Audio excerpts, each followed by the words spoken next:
Hello everyone, आप सभी का क्रिएटिव माइंड ग्लोबल स्कूल में स्वागत है। बच्चों, आज हम कक्षा 6 की कविता पढ़ेंगे। ठीक है। हमारे कविता का नाम है आज़ाद परिंदा। क्या नाम है हमारी कविता का? आज़ाद परिंदा। ठीक है, पाठ की ओर चलते हैं।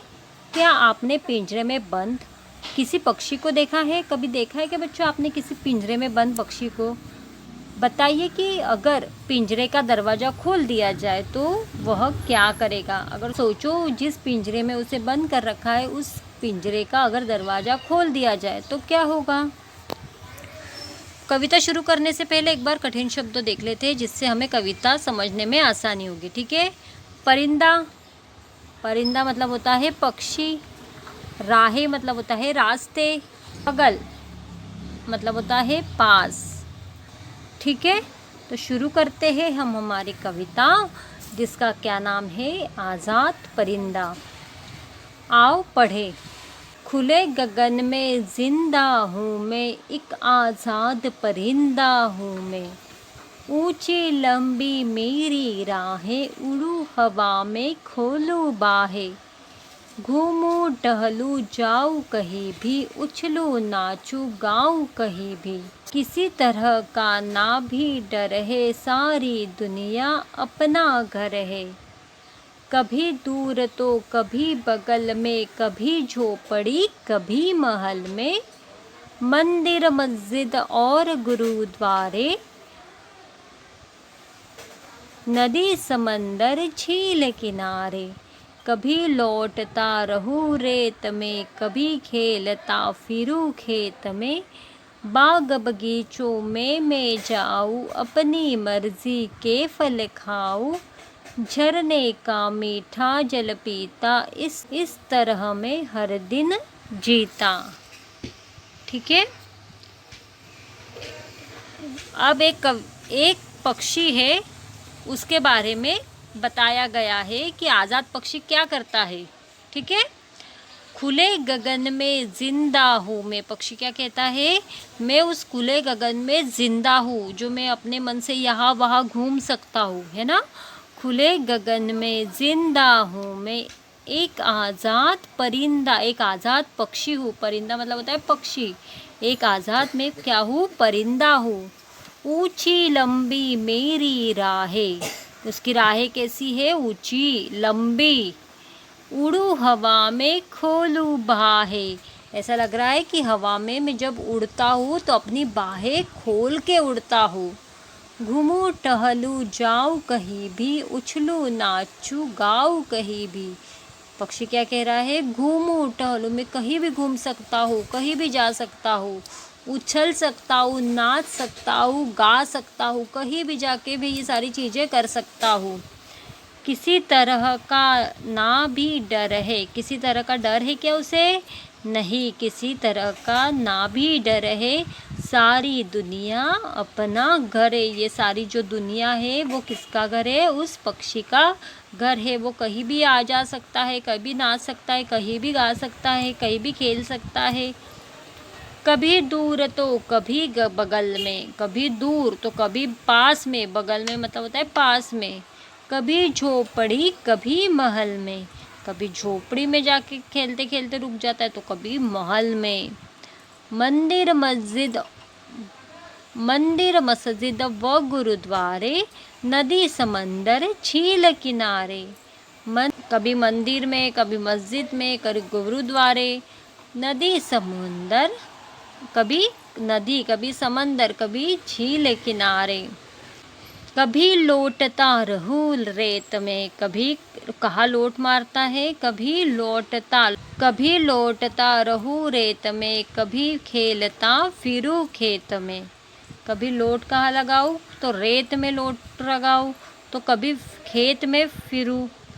बाग बगीचों में मैं जाऊं, अपनी मर्जी के फल खाऊं। कभी बाग बगीचे में जाऊं और अपनी मर्जी के सारे फल खा लूं। झरने का मीठा जल पीता, झरने का कैसा जल पीता? मीठा जल पीता। इसी तरह मैं हर दिन जीता, मैं इसी तरह क्या करता हूँ, हर दिन जीता हूँ, मैं अपने मन से सब कुछ करता हूँ। एक आज़ाद परिंदा बोल रहा है ये सारी चीज़ें, ठीक है। कितनी सारी चीज़ें करता है एक आज़ाद परिंदा, है ना। शादाब आलम, शादाब आलम एक युवा कवि है। 10 जुलाई 1988 को अलीगढ़ में जन्मे आलम बच्चों के लिए कविता और कहानियाँ लिखते हैं। उनकी रचनाएं अनेक पत्र पत्रिकाओं में प्रकाशित हो चुकी है। इन्होंने स्नातक तक शिक्षा प्राप्त कर ली है। कविता लेखन के लिए इन्हें कई पुरस्कार भी मिल चुके हैं। उत्तर प्रदेश हिंदी संस्थान के उमाकांत मालवीय युवा सम्मान के अलावा इन्हें भारतीय बाल कल्याण संस्थान कानपुर द्वारा भी इनके रचनात्मक लेखन के लिए सम्मानित किया जा चुका है, ठीक है। आओ कर एक देखते हैं, परिंदा फल खाने के लिए कहाँ जाता है। तो परिंदा फल खाने के लिए बाग बगीचे में जाता है, बाग बगीचे में जाता है। परिंदा किसका पानी पीता है, तो झरने का। अपनी मर्जी के फल खाऊ का क्या आशय है, अपने मनपसंद फल खाना। आज़ाद परिंदा कविता के कवि कौन है, तो शादाब आलम, ठीक है। बच्चों आपको आओ करे 1 पूर्ण करना, आओ करे 2 और आओ करे 3 आपको अभी पूर्ण नहीं करना है। अलंकार देखते हैं, सोचिए और बताइए। अब अलंकार क्या होता है, कवि ने सीधे तौर पर आज़ाद रहने की बात नहीं की, अपितु पक्षी के साथ तुलना करते हुए ही बात को कहा है। इसी प्रकार कवि व लेखक अपनी बातों को अनेक प्रकार के शब्दों, अर्थों व तुलनाओं के माध्यम से सजाते हैं, है ना। इस कवि ने अपनी बात कैसे सीधे, आज़ाद की बात सीधे नहीं की है, वो अपनी बात बताने के लिए अनेक शब्दों का, अर्थों का, तुलनाओं के माध्यम से उस कविता को सजाते हैं, उस शब्दों को सजाते हैं, उस वाक्यों को सजाते हैं। शब्दों व अर्थों की इसी सजावट को क्या कहा जाता है, अलंकार कहा जाता है। अलंकार का प्रयोग गद्य व पद्य दोनों में ही होता है, मतलब पाठ में भी और कविता में भी होता है। पक्षी सा आज़ाद, चांद के समान चेहरा, हिरण जैसी आँखें, ये सारे अलंकार है, ठीक है। दिए गए कविता का अंश पढ़िए और अलंकार का प्रयोग समझिए। हम सब सुमन एक उपवन के, इस कविता में क्या समझ में आ रहा है, इस वाक्य में कवि कहना चाहता है कि हम सब मनुष्य एक ही संसार में रहने वाले हैं। यहाँ मनुष्य शब्द का प्रयोग न करके उन्होंने किसका प्रयोग किया है, तो सुमन शब्द का प्रयोग किया है, जिसका शाब्दिक अर्थ क्या होता है, सुमन का मतलब क्या होता है बच्चों, तो फूल। संसार शब्द के लिए उपवन शब्द का प्रयोग किया गया, संसार के लिए किसका, उपवन। अब उपवन मतलब क्या होता है, बगीचा। तह कवि ने मनुष्य की तुलना फूलों से और संसार की तुलना बगीचे से करते हुए ये अपनी बात उन्होंने प्रस्तुत की है, ठीक है।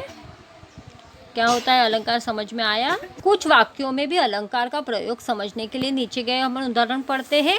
मृगनयनी है, हमने एक वाक्य पढ़ा, वह मृगनयनी है।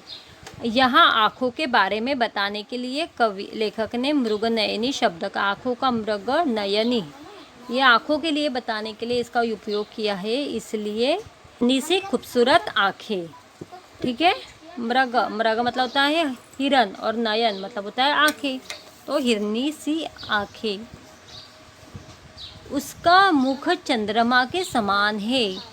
चेहरे की सुंदरता बताने के लिए चांद से उसकी क्या की गई है, तुलना की गई है। वह काली रात में चमकते चांद के समान है।